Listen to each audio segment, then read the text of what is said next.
Story 1. The Haunted Barracks. When I first arrived at the old military barracks deep within a dense forest, a strange feeling settled over the place. Locals spoke in hushed tones about the eerie atmosphere, as if the air held secrets from the past. Our unit was assigned to these barracks one quiet night. We were a tough group, unafraid of the dark, but this place felt different. The floors creaked under our boots, cold drafts chilled us, and an unsettling silence hung in the air. As night fell, the barracks seemed to come alive. At first, it was just small noises, easily dismissed as the wind or an old building settling. But things escalated quickly. Private Mitchell was the first to notice. Lying in his bunk, trying to sleep, he heard a faint whisper. He sat up, straining to listen, but it stopped. Still, unease lingered. The next night, the whispers returned, louder this time. Then shadows began to move along the walls. It felt as though the darkness itself was alive. We, hardened soldiers, found ourselves unnerved. Sergeant Lewis decided to investigate. Armed with a flashlight, he stepped into the hallway. The beam flickered, casting long shadows. Every step echoed, amplifying the silence. Then he saw it. A figure, pale and translucent, stood at the end of the hall. A soldier, but not one of ours. His uniform was old, tattered. His eyes were hollow, filled with sorrow. He vanished as quickly as he appeared. Word spread fast. We were trained to face war's horrors, but this was something else. The barracks were haunted, and the spirits of the past were making their presence known. Things escalated further. Cold spots appeared out of nowhere. Equipment malfunctioned, and personal items disappeared, only to reappear in strange places. It felt like we were being watched. One night I was on guard duty. The air was thick with tension. As I rounded a corner, I saw it. The ghostly figure, just as Sergeant Lewis had described. My heart pounded. The figure moved toward me. I wanted to call out, but my voice was trapped. The temperature dropped sharply and my breath turned visible. The whispers surrounded me, growing louder. I backed away, flashlight flickering. Just as I turned to run, a cold hand gripped my shoulder. I spun around and came face to face with the apparition. His hollow eyes pierced my soul. I felt his pain, his suffering. Then as quickly as he appeared, he vanished. Trembling, I stumbled back to the barracks, trying to make sense of what had happened. When I told the others, fear filled their eyes. We weren't just soldiers facing an enemy anymore. We were dealing with something beyond our control. The haunted barracks had claimed another witness. After my encounter, the fear in our unit grew. The unexplained events intensified. We knew we couldn't stay much longer. The higher-ups must have sensed our unease because a week later, we received orders to relocate. We packed up, relieved to leave the haunted barracks behind. As we drove away, I couldn't shake the feeling that we were being watched, that those hollow eyes were following us. The legend of the haunted barracks persisted. Stories spread, growing more exaggerated with each retelling. Some claimed the ghost was a soldier who died in a tragic accident. Others said it was the spirit of a forgotten war. The barracks were officially marked off-limits, fueling the rumors. Years later, I heard a new unit had been assigned to the old barracks. Despite the warnings, they didn't seem to know what they were getting into. It didn't take long for the reports to start. The new soldiers experienced the same eerie whispers, dancing shadows, and cold spots. One night, a soldier reported seeing a ghostly figure with tattered uniform and hollow eyes. History was repeating itself. The higher-ups tried to dismiss the claims, but the fear was too real. The unit was relocated just as we had been. The barracks were abandoned once again. To this day, the legend of the Haunted Barracks remains. New recruits hear the stories, wondering if they'll face the spirits that haunt those decaying walls. And whenever I think back to my time there, a chill runs down my spine. Some places are meant to be left alone. Story 2. The Silent Patrol. I remember it like it was yesterday. Deep in the jungles of Vietnam, far from civilization, our patrol unit, a tight-knit group of seasoned soldiers, was tasked with a routine reconnaissance mission. The jungle was alive, thick with humidity, and the sounds of the wild echoed all around us. After hours of trudging through the underbrush, we noticed something strange. The usual jungle sound stopped. An eerie silence fell, the kind that makes your skin crawl. It was as though the jungle itself was holding its breath. Sergeant Harris, our leader, raised his hand to signal us to stop. We scanned the area, trying to identify what was amiss. That's when we saw it. Intricate, glowing markings carved into the trees. They seemed almost otherworldly. As we moved closer, the silence grew oppressive. We felt as though we had stepped into another realm, one where time and sound had ceased to exist. The further we went, the more the markings appeared, each more elaborate and disturbing than the last. It was clear we weren't alone. The jungle, once alive with sound, now felt like a tomb. We could feel eyes watching us, an unseen presence following every move. The air turned cold, a stark contrast to the usual oppressive heat. Private Diaz whispered, "Do you guys feel that? Like we're being watched?" His words sent a chill down my spine. How do you fight something you can't see, something that seems everywhere and nowhere at once? The silence was deafening now. Every step we took echoed in the void, our breaths loud in the stillness. We knew we had to keep moving, but the dread grew stronger. Then Private Diaz vanished without a trace. One moment he was there, the next gone. We called out, but there was no response. Panic set in. Sergeant Harris ordered us to form a tighter formation and keep moving. But one by one, soldiers disappeared. First Diaz, then Thompson, then Lee. Each time, no sound, no struggle, just an empty spot where they had been. It felt like we were being hunted by something invisible. The glowing markings on the trees mocked us, leading us deeper into the jungle. Finally, only a few of us remained. The air grew colder, and whispers carried on the wind, faint and indistinct. Then we saw them, shadows moving through the trees, too fast and too silent to be human. We fired, but the bullets passed right through them.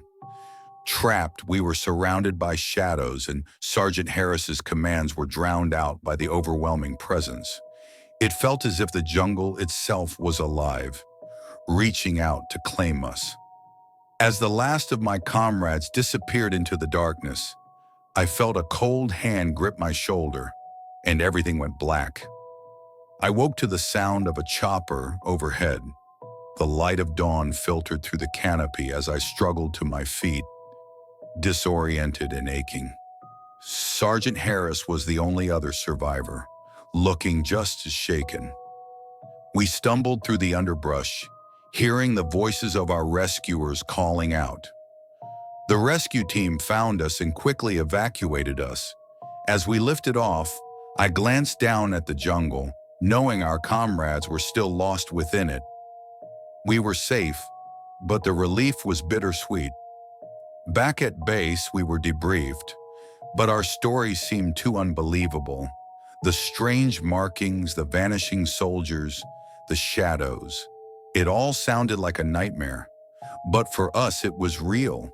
The area was declared off-limits. The jungle was marked as a restricted zone due to hazardous terrain, but we knew the real reason. The jungle held secrets better left undisturbed. Over the years, stories continued among the ranks. Patrols near the restricted zone reported strange phenomena. whispers, cold spots, and fleeting glimpses of shadowy figures. Some curious souls ventured into the jungle, never to return. The jungle, once just another dangerous place, became a legend, feared by all. Even now, when I close my eyes, I can still see the glowing markings, hear the whispers, and feel the cold grip of the unknown. The silent patrol is a reminder that some places are filled with mysteries that should never be uncovered. Story 3: The Vanishing Platoon. I'll never forget the heat, the dry, punishing heat of the Mojave Desert as our platoon moved through the lifeless terrain on what should have been a straightforward recon mission. We were tasked with checking a few abandoned military outposts, just a routine sweep before possible redevelopment. The landscape was desolate, empty for miles in every direction. Nothing but sand, jagged rocks, and the occasional bush. Still, our spirits were steady. We had good intel, solid training, and fully functional gear.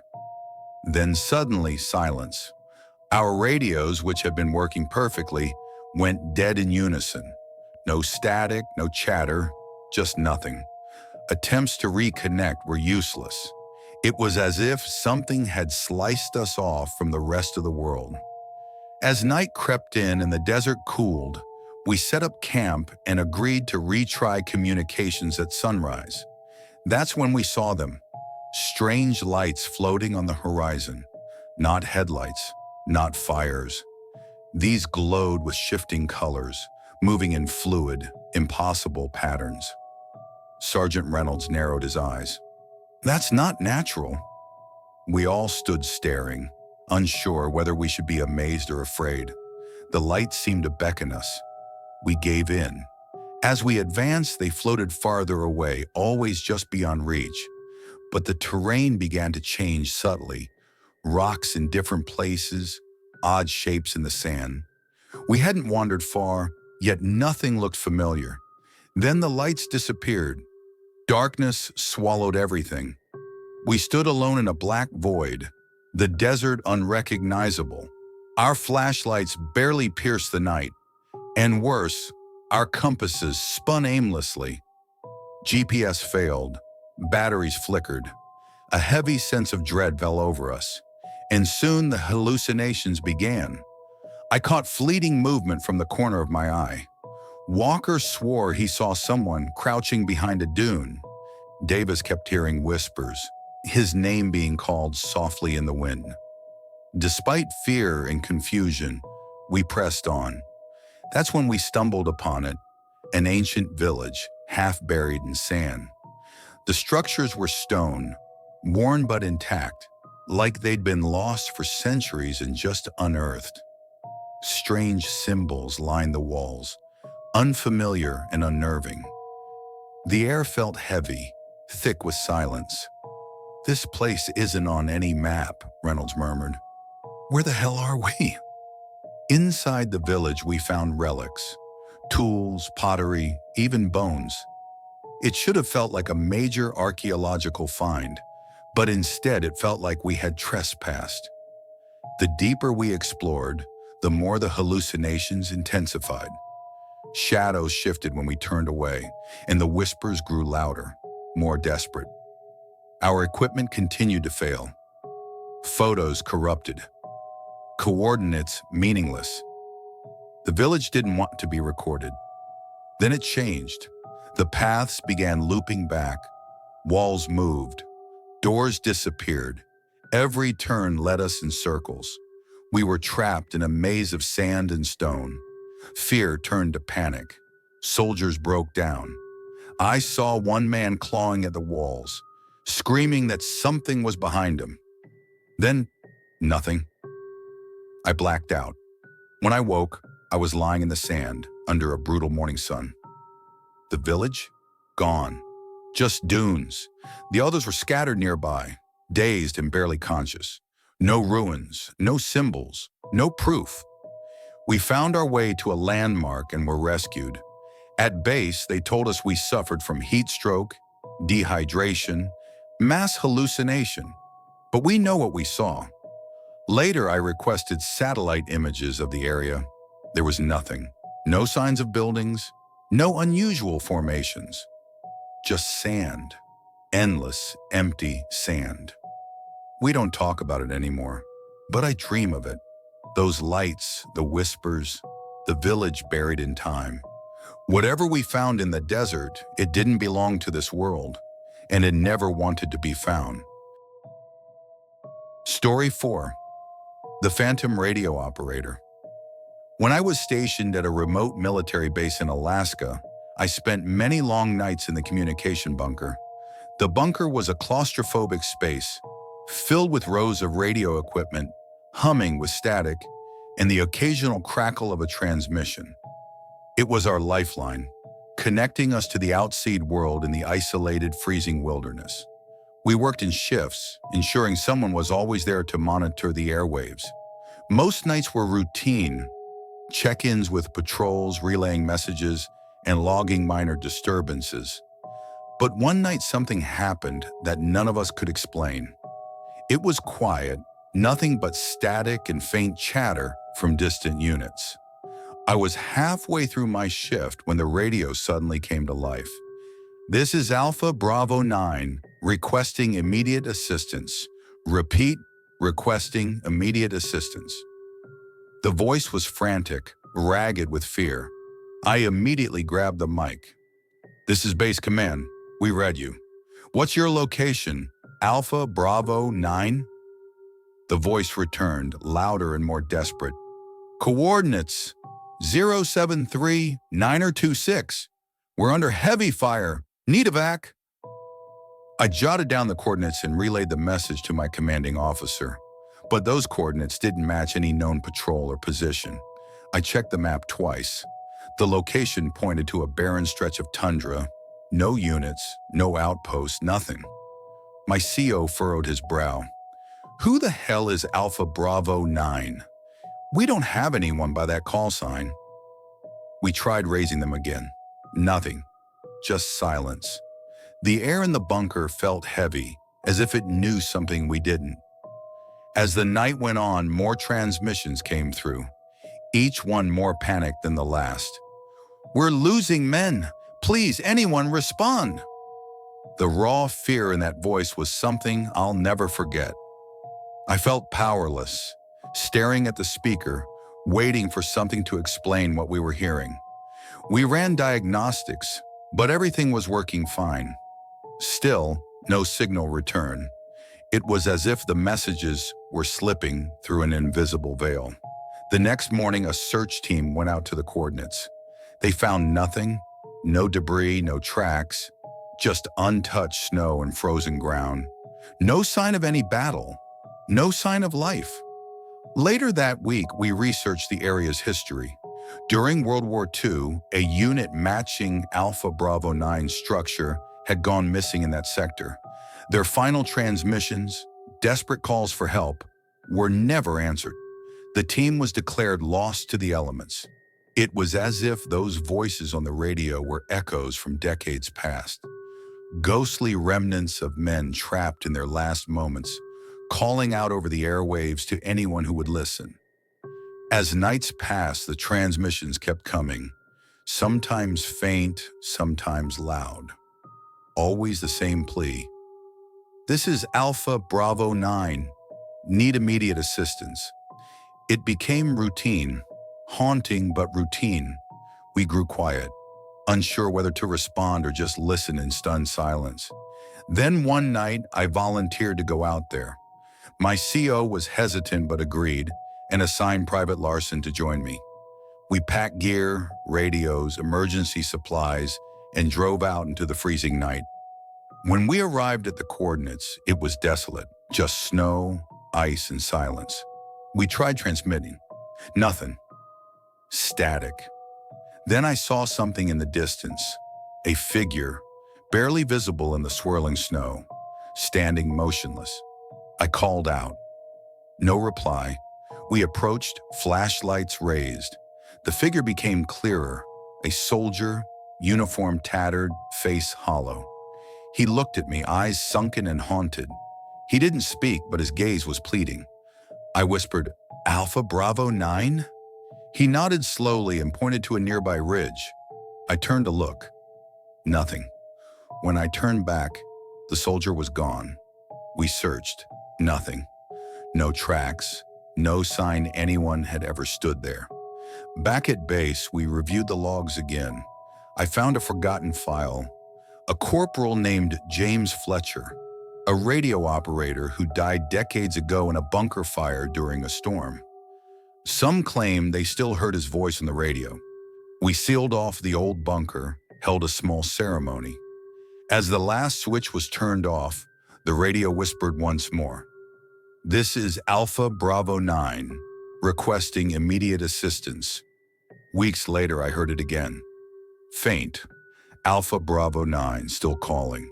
Some voices, it seems, are never truly silenced. Every time I sit near a radio, I wonder if I'll hear him again. I keep the channel open, out of respect, or perhaps fear, because deep down, I believe he's still out there, trapped in time, calling for help that will never come.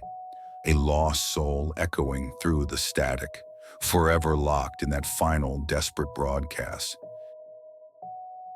Story 5, The Unseen Enemy. I was part of a special forces unit conducting a training exercise deep in the Black Forest in Germany. The dense canopy of trees and rugged terrain made it the perfect place for survival skills and tactical maneuvers. Our unit, experienced and well-prepared, set up camp in a small clearing to begin the exercises. The first few days were routine, filled with navigation challenges and simulated combat. But on the third night, something felt off. We gathered around the campfire, exchanging stories and discussing the next day's drills, when we began to sense an unsettling presence. It started as a subtle prickling on the back of our necks, like we were being watched. The forest, usually filled with wildlife sounds, had grown eerily silent. Corporal Miller was the first to speak up. Do you guys feel that? Like someone's watching us? We all nodded, glancing nervously into the surrounding darkness. The feeling of being observed intensified, making it hard to focus. Then we heard the whispers. They were faint at first, distant murmurs coming from all directions. The more we listened, the clearer they became. It felt like the forest itself was speaking, but we couldn't understand the language. We tried to dismiss it as our minds playing tricks, but the whispers continued, creeping into our minds. Private Sanchez, on his watch, claimed to have seen shadows moving just beyond the firelight. I swear I saw something out there, he whispered, his voice shaking. Something big and fast. We brushed it off, but the tension lingered. The next day, the whispers persisted, even in broad daylight. Shadows flitted between the trees, always just out of sight. We were on high alert, but no matter how hard we searched, we couldn't find any sign of an intruder. That night, things escalated. The whispers turned into voices, clear and disconcerting. They called our names, mimicking the voices of our comrades, drawing us deeper into the forest. Sleep became impossible as the voices taunted us, making us feel more and more isolated. By dawn, we were exhausted. We had to leave. But as we packed up to leave, the whispers turned into mocking laughter, and the feeling of being watched grew unbearable. The forest seemed to close in on us as we gathered our gear. We were no longer just soldiers, we were prey. As we made our way through the trees, the whispers grew louder.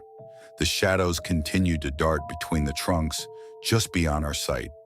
Panic set in when Private Sanchez screamed and disappeared into the underbrush. We rushed to the spot but found no trace of him, just a lingering echo of his scream. Sergeant Thompson, our leader, ordered us to form a tight perimeter and move quickly. But the trees seemed to crowd around us, making navigation difficult. The forest had become a maze, and the feeling of being hunted intensified. Every sound made us jump. Every snap of a twig felt like an attack. Suddenly, the unseen enemy struck. Sergeant Thompson was lifted off the ground by an invisible force and thrown into a tree. He slumped to the ground unconscious. A dark, shadowy figure materialized in the clearing. It was humanoid but distorted, its form flickering like smoke. In a panic, I grabbed Thompson's sidearm and charged at the figure. But my bullets passed through it like smoke. The figure moved with unnatural speed, always staying one step ahead. It felt like fighting a ghost. I was helpless. Then something clicked in my mind. Ancient stories of spirits that haunted these woods. Summoning all my courage, I yelled, "Leave us alone! We mean no harm!" The figure paused, its form flickering. For a moment I thought it was going to attack, but then it slowly faded back into the shadows. The whisper stopped, and the oppressive feeling lifted. I rushed to Thompson's side, helping him to his feet. We gathered the remaining soldiers and hurried back to base, not stopping until we were safe within its walls. When we reported the incident, our superiors dismissed it as stress-induced hallucinations. They told us to keep quiet, worried about the potential panic it might cause. But we knew what we had seen. Something ancient and malevolent was in those woods. The Black Forest wasn't just a training ground. It was something far darker. Even now, the memories linger. I still hear the whispers in my nightmares, as if the unseen enemy is still watching, waiting. It's as if the forest is calling us back. It has left its mark on us, and we can never escape it. Years later, I ran into another soldier who had been with me during that exercise. He admitted that he had the same dreams, the same haunting images. It was a relief to know I wasn't alone, but it confirmed my worst fears. Others from our unit experienced the same. Some woke up in cold sweats, hearing the whispers even miles away from the forest. The most unsettling part, we began seeing glimpses of the forest in places it shouldn't be, on city streets, in the corner of our vision. It was as if the forest had followed us. We still don't know what we encountered. The official reports remain unchanged, dismissing our experiences. But those of us who were there know the truth. The Black Forest hides something dark, something that preys on the unwary. And sometimes in the quiet of the night, I can still hear the whispers reminding me that some things are better left undisturbed.